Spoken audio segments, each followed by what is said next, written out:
Extremely significant bomb bound for Northern Ireland intercepted by Irish police. Two arrested. Irish police have intercepted a vehicle carrying what authorities described as an extremely significant explosive device that was allegedly being transported into Northern Ireland for a planned attack. Now let's dive deep and explore every hidden detail behind this story on our AI podcast. So picture this. It is a Wednesday afternoon, right around 3 p.m. local time. Okay, prime time for traffic, I imagine. Yeah, exactly.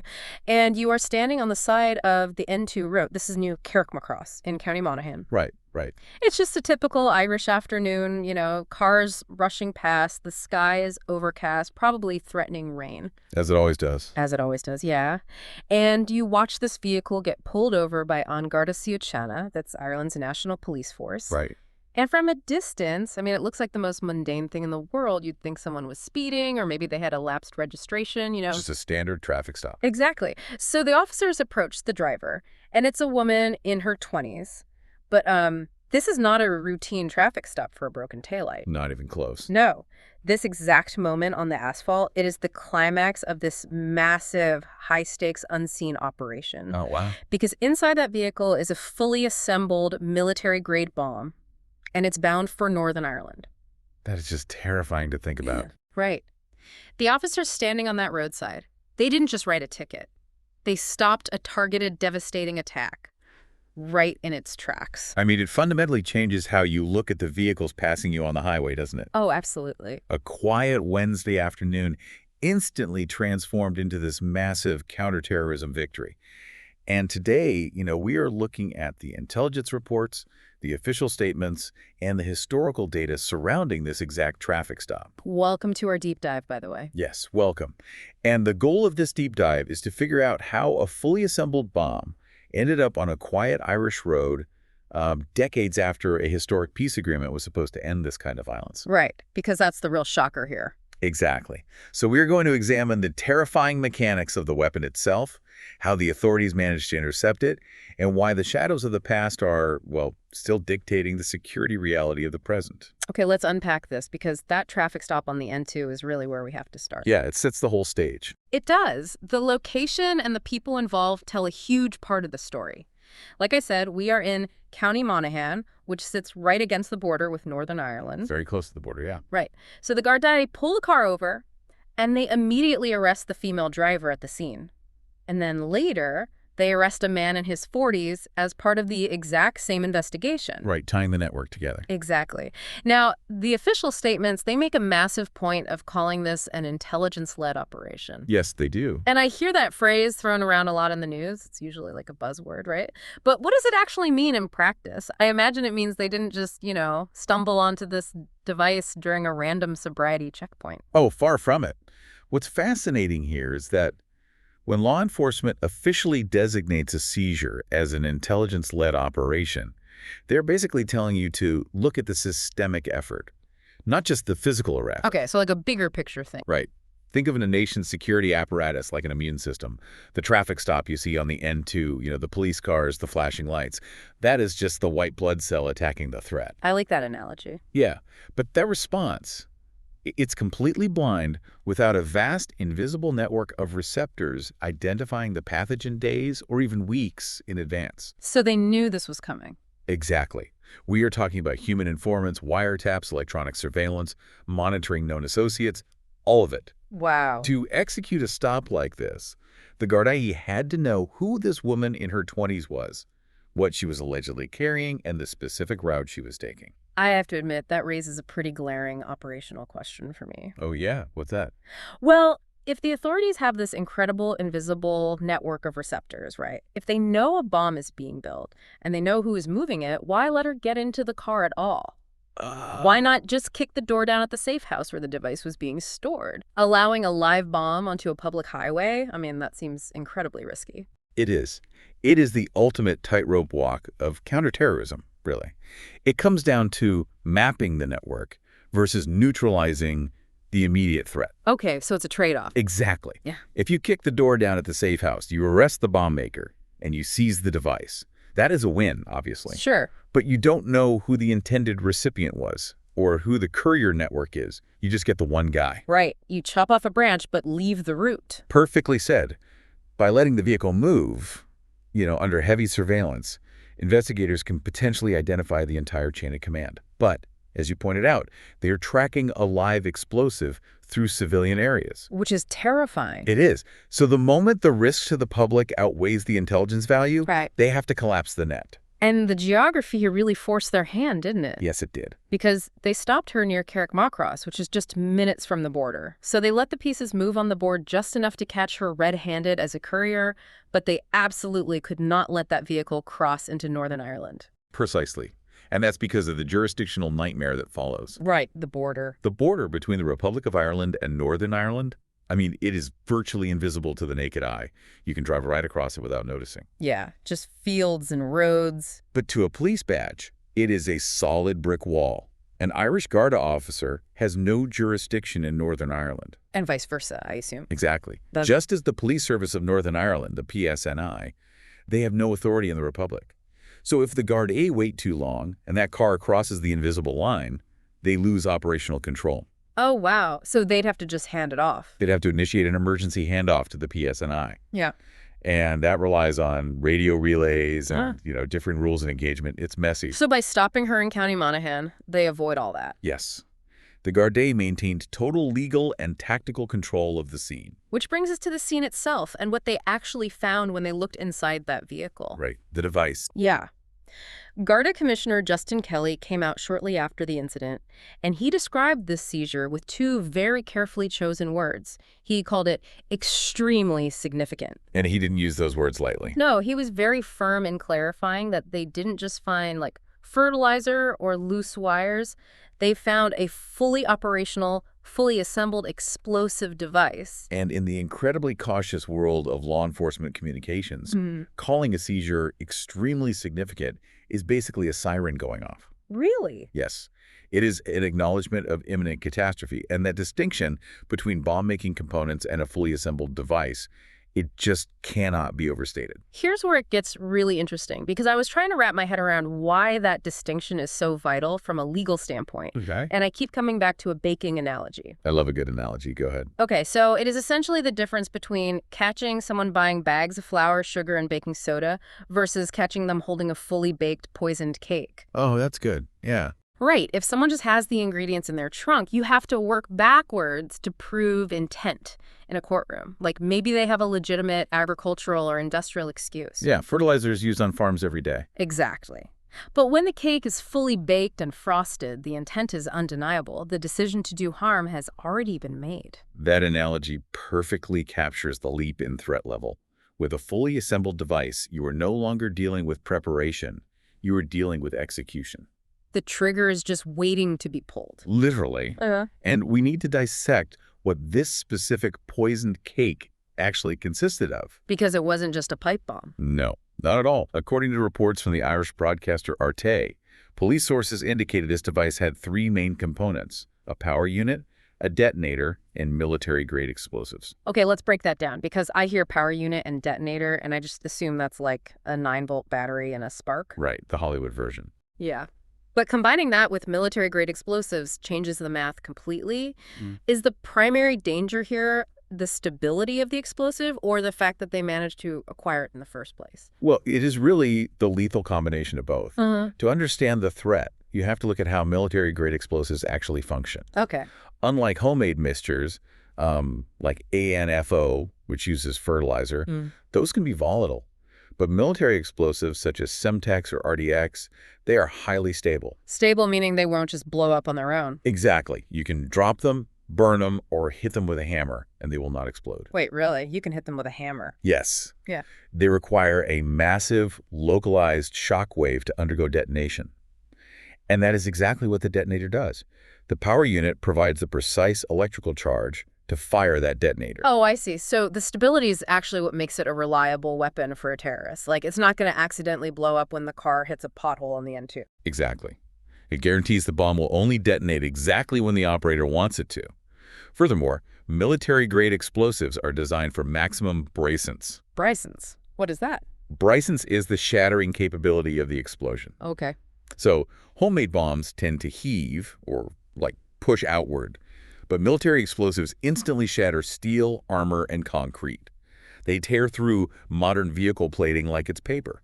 Good Lord. And the target here was indeed a vehicle, right? Yes, it was. Because the sources state that investigators believe this was intended to be used as an undercar bomb in Northern Ireland.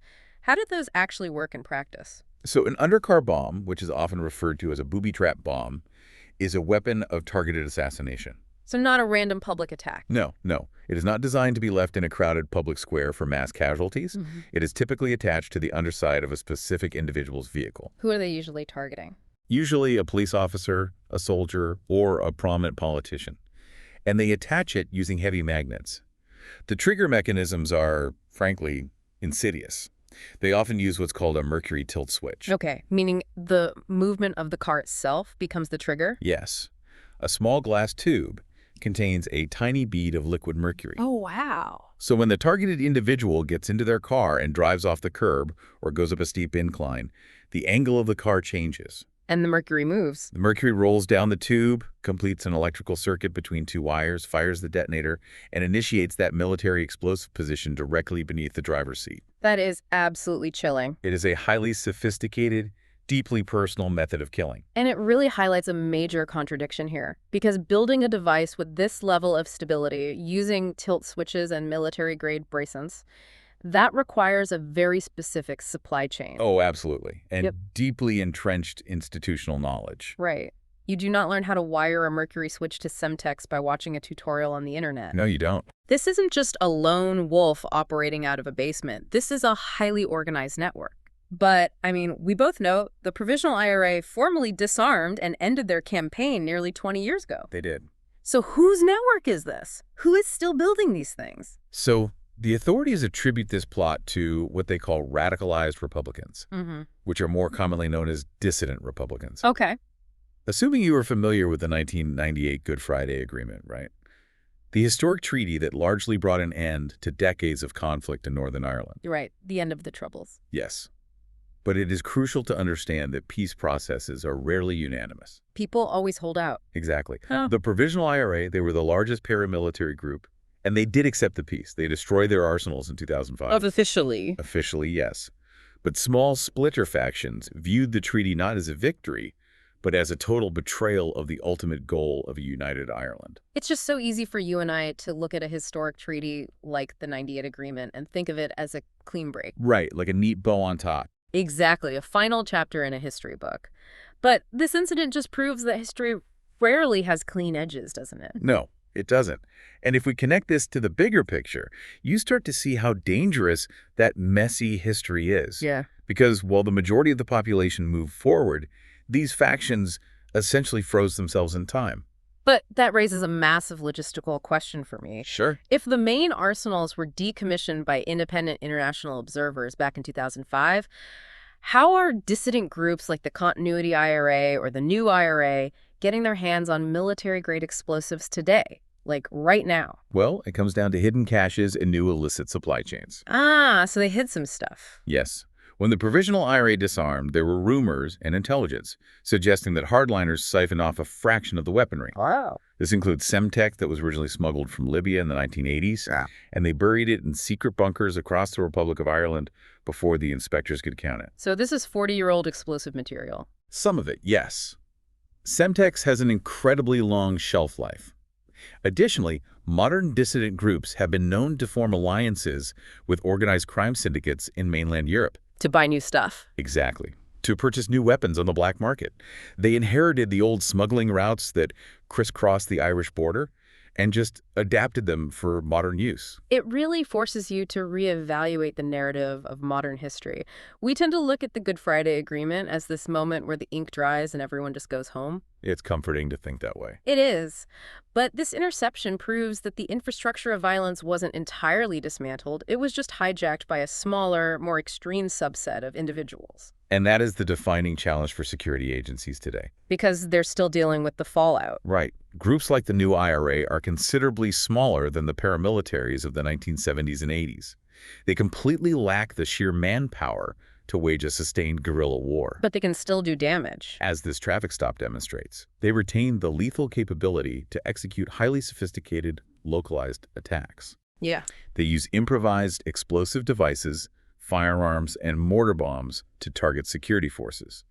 And they justify this violence by claiming they are the unbroken, legitimate continuation of a historical armed struggle. Even though everyone else moved on. In their ideology, the government in Northern Ireland is an illegitimate occupying force, and the police are valid targets. So what does this all mean for the people actually trying to stop them? That ideological entrenchment brings us to how the governments are responding to this threat today. Right. When you look at the official statements following this arrest, the transnational nature of the response is really striking. It is very coordinated. Yeah, you have Ireland's Minister for Justice, Jim O'Callaghan, coming out and calling the discovery very worrying, while praising the Gardaí for avoiding severe consequences. But then almost immediately, you also have the UK government weighing in. Yes, Sir Chris Bryant, who is the Northern Ireland Secretary for the UK government, he publicly thanked the Irish police forces. Which is a big deal. It is. He explicitly stated that their interception likely saved lives, and he heavily emphasized the necessity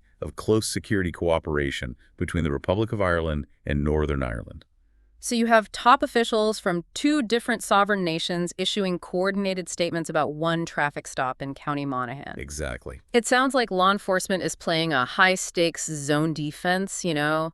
The dissident groups are actively playing on both sides of the field.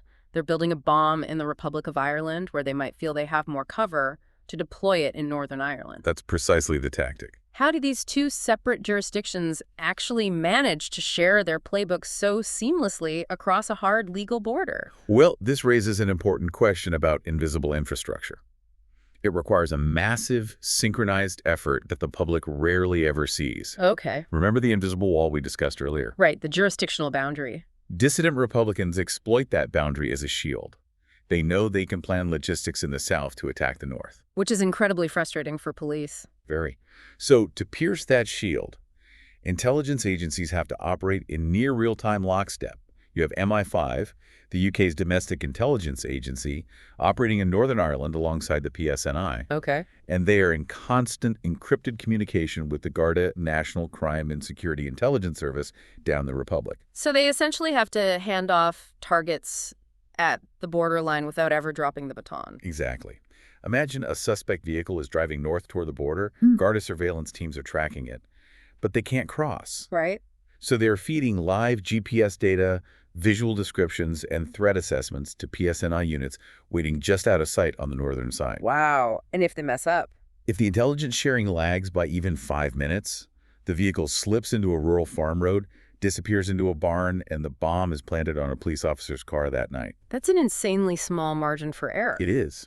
This incident on the N2 is being hailed as one of the most significant counterterrorism operations in recent months, precisely because it proved this cross-border intelligence pipeline is highly functional. But the pressure of that dynamic is just staggering. Yeah. The authorities have to get that intelligence handoff right 100% of the time, every single day. Yes. And the dissident groups only have to slip through the cracks once to trigger a tragedy. And that asymmetry is why you see such palpable relief from both Minister O'Callaghan and Secretary Bryant. They know how close it was. They do. A successful undercar bombing does not just take a life. It shatters the psychological safety of the entire region. Right. It sends a message to every police officer and public servant that checking underneath your car every single morning is still a necessary survival tactic. Neutralizing that threat before it could cross the border is a monumental win for the intelligence apparatus. It really pulls the entire scope of this deep dive into focus. I mean, we started by looking at a seemingly routine traffic stop on a Wednesday afternoon. Just another day on the N2. Right. But as we unspooled the details, we found that immune system at work, you know, an intelligence-led operation relying on an invisible network of surveillance and real-time cross-border communication. Unseen, but essential. And we broke down the terrifying reality of the weapon itself. A fully assembled military-grade bomb wired with a power unit and detonator, engineered to shatter steel and target a specific individual. And we traced the origins of that weapon back through decades of complex history. We explored how the legacy of the Troubles still arms and motivates dissident Republicans today. Using stuff from the 80s even. Yeah, splinter factions like the new IRA use hidden caches, black market supply chains, and just an unyielding ideology to wage a shadow war against the modern peace process, which forces multiple sovereign intelligence agencies to maintain a constant, exhausting vigilance. It is a stark reminder that peace is incredibly fragile. Very much so. It is not a permanent state of being that you just achieve by signing a document in 1998. It is an ongoing, active process that has to be defended every single day, often by officers standing on the side of a highway in the rain. I think the real value in analyzing these specific intercepts is that it strips away our complacency. Yeah, that's so true. When we understand the deep historical currents that drill these groups and the intricate, highly sophisticated police work required to stop them, we gain a much clearer picture of what it actually takes to maintain our modern security landscape. I think that is a vital perspective to hold on to. But before we wrap up today, I want to leave you with one final thought to mull over, one that pushes beyond the mechanics of this specific bomb or the immediate police work. Okay. We talked about how these dissident groups view themselves as the continuation of a historical armed struggle. But as the years pass, the generation that actually lived through the daily horrors of the Troubles is aging out. Right, time marches on. Right. So it makes you wonder, will these splinter factions eventually lose their momentum and fade away as the living memory of the conflict dies with its original participants? Or does the mythology of a hidden war actually become more dangerous when it is passed down to a new generation? That's a scary thought. It is. A generation that only knows a romanticized, sanitized version of the past, completely detached from the brutal reality of the violence they are trying to recreate. Think about that invisible pipeline of history intelligence the next time you drive past a police cruiser on a quiet afternoon. Thanks for joining us on this. Okay, one question for you. Do you think the successful interception of this bomb before it crossed into Northern Ireland proves that intelligence sharing and cross-border cooperation between Irish and UK security agencies are more important now than ever before? Why or why not? Thanks.